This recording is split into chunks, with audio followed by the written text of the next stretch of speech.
Amigas, amigos, bienvenidos a un episodio de El pincel y la espada, un pod de Leo Vicent.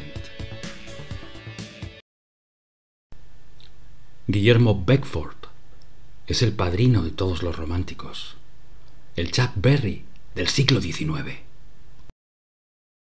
Vividor porque quiere para sí una vida plena, una vida en la que procurar, llenar y gastar todos los instantes absolutamente.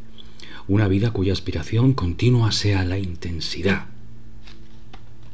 Y él, por su deseo y por el orgulloso desdén a cuanta mediocridad le rodea, se siente habitante, ciudadano de esa realidad total ideal de la que en el mundo hay solo síntomas o restos, y por tanto es un desterrado que procura ser fiel a su origen, mientras, cargado de nostalgia y de tristeza, deambula fantasmal por un mundo que le es corto y ajeno.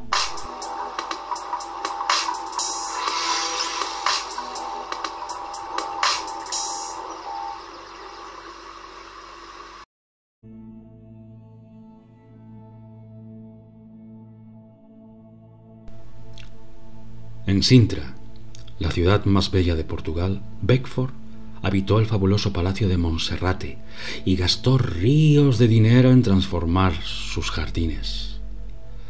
Llevaba un ritmo de vida tan desenfrenado que, en sus viajes, lo confundían a menudo con el emperador de Austria. Y así fue como escribió la historia del califa Batek, imaginando todos los lujos y todas las actividades humanas que puedan pensarse. Y así también decoró su palacio de Sintra, en un lugar sagrado que, como el antiguo templo de Pesimonte en Frigia, estuvo dedicado a la Virgen Negra. Han pasado muchos años desde estas fechas del siglo XVIII. Los bellísimos interiores del palacio, con sus adornos góticos y moriscos, con su antigua biblioteca y sus alfombras orientales, todo se fue perdiendo en un abandono vergonzoso que ahora ha debido redimirse en un costoso proyecto de reconstrucción. Pero en medio de una vegetación selvática se conservan las ruinas de una vieja iglesia, cuyas bóvedas cayeron hace siglos para dejar pasar a las ramas de los árboles y cuyas vidrieras están hoy formadas por hojas y lianas. En el ábside se conservan los restos de un sarcófago etrusco, con la figura de una mujer acostada. Incluso las plantas acuáticas han tejido un tapiz verde en el fondo del pequeño lago. La naturaleza ha convertido la antigua iglesia de Monserrate en una pagoda, o quizá en un templo maya, y estoy convencido de que en ese lugar se conserva escondido uno de los muchos griales. Siempre me he sentido muy interesado por el culto a las vírgenes negras. También Cibeles era adorada en Frigia bajo la imagen de un betilo, una piedra negra o meteoro que tenía forma de huevo. Más tarde los cretenses y los griegos prestaron también el mismo culto a las vírgenes negras, representadas por Afrodita Melania, la Virgen Negra de los romanos.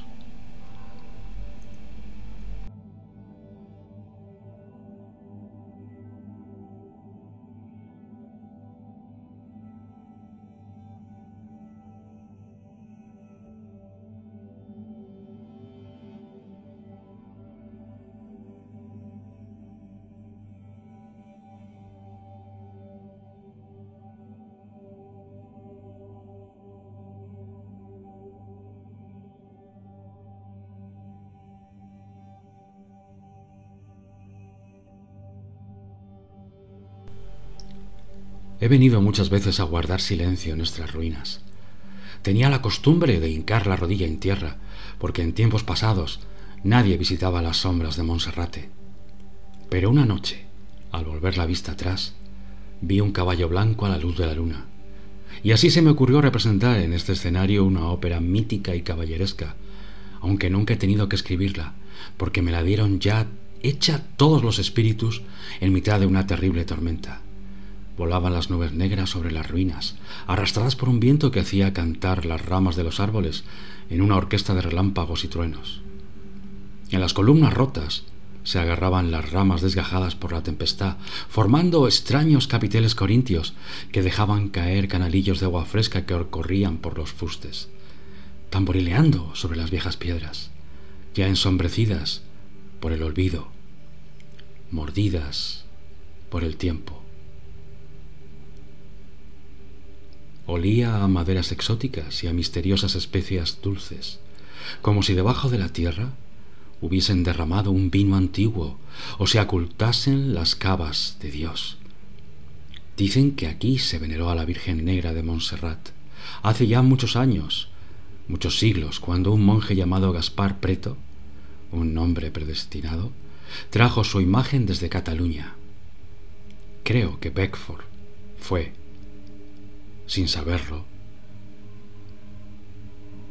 el último guardián que tuvo a su cargo la custodia del vaso sagrado, probablemente robado por Judas después de la última cena.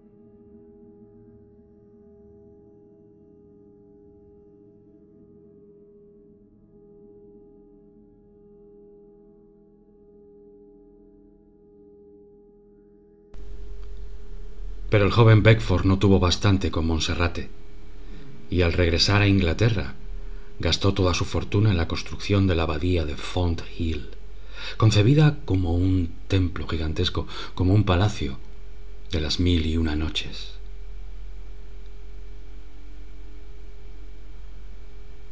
Nunca llegó a ver completada su gigantesca obra, soñada por su megalomanía, pero creó una mansión gótica como jamás ha existido otra igual en la tierra. Como un príncipe de las noches de Arabia, levantó a latigazos un inmenso castillo, dominado por una torre octogonal. El paso del claustro a la fuente. 500 obreros trabajaron día y noche para construir aquella morada al joven inglés. A la luz de las antorchas, las gárgolas y los ángeles de las torres subían entre los andamios a ayudar a los obreros. Lo que más me emocionaba, escribió Beckford, era oír el eco de las voces en el silencio de la noche, bajo las numerosas arcadas ya construidas de las galerías, cuando los ángeles de yeso subían como seres surgidos de las entrañas de una mina, acompañados por los gritos que los obreros proferían en las profundidades. En el mobiliario gastó todas las rentas que le producían sus esclavos en Jamaica. Nunca una mansión fue decorada con tanto lujo. Porcelanas de Sèvres, piezas de orfebrería de Cellini, cristales de Murano, muebles de Rissigné, cuadros de Bellini y las más costosas maravillas creadas por el ingenio humano. En la vieja mansión de Fonthill, el imponente Beckford vivió también intensos amores con su prima Luisa.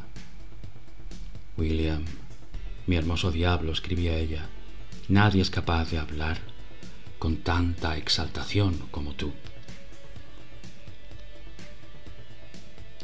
En la historia del califa Batek, una de las obras más letales creadas por la imaginación romántica, el joven Beckford explora las costumbres licenciosas de un personaje que había construido un palacio con 5 pabellones destinados a la función específica de cada uno de los sentidos. En las fiestas de Fonthill triunfaba siempre el exceso. Los suelos se espolvoreaban de purpurina y de especias excitantes, cuyo olor se mezclaba en el aire con la humareda sacramental que ardía en los pebeteros. Los cultos eran oficiados por la prima Luisa, que andaba ya consumida por la tuberculosis, con una mirada de espectro alimentado de azufre.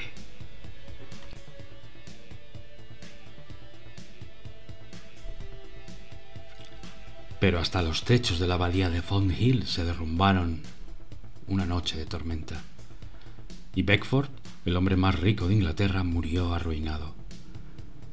Estoy harto ya de llevar esta máscara sobre mi rostro, decía en los últimos declives de su existencia. Había perdido sus blondos rizos y la cara de príncipe aburrido se le transfiguró en cara como de cuervo. Murió agrietado y solo, polvoriento y consumido, como el retrato de Dorian Gray.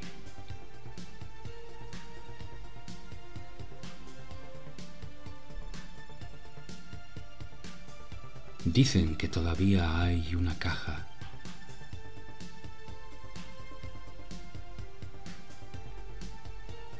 en las ruinas de la abadía de Fonthill, una caja en lo más profundo, enterrado, donde se guarda una Virgen Negra traída de Monserrate. Muchos la han buscado, ninguno la ha encontrado.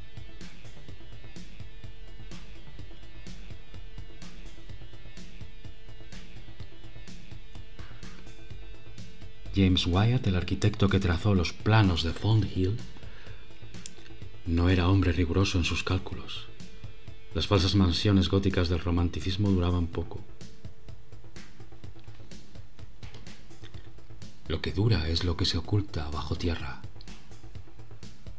lo que está escondido a la vista, pero es sentido, lo que cuesta encontrar, lo que no puede ser hallado fácilmente.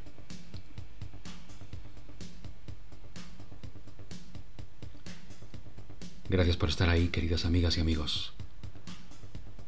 Nos vemos en el camino.